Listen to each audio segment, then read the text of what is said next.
doğrudan da dünya çox çətin vəziyyətdədir. Görürsünüz ki, necə ədalətsiz bir dünyada yaşayırıq. 5-10 dənə quldur dövlətin öz iradəsini bütün dünyaya yer etdiyi bir dünyada yaşayırıq. Günü-gündən bu batil düzən öz çirkin üzünü açıb aşkar göstərir, ancaq gözünü yuman adamlar görmür artıq.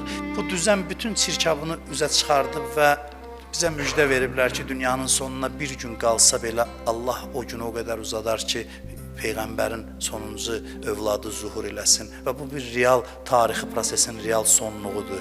Mən bu barədə keçmişdə danışmışam. Bunun işartıları görsənir artıq valla. Prosesləri zahirən yox, biraz dərindən izləyəndə insan, biz burada siyasi mühazirə oxumuruq deyə ehtiyac bilmirəm bu məsələlərin dərinliyinə gedək. Amma elə göz qabağındadır ki, bir qədər batini gözlə baxanda görsən ki, proseslərdə işıq verən, ümid verici çalarlar çoxdur, kifayət qədərdir və dünyada o zülmün inkişafı ilə yanaşı bir haqq əhlinin özünün də bir səfərbər olması və özünün gözəlliyini nümayiş etdirməsinin şahidiyik ki, inşallah bu sonuc ürəkaçan sonuc olacaq. Buna bizim heç bir şübhəmiz yoxdur və Məhdəviyyət inancı bizim məktəbin ən böyük inancıdır.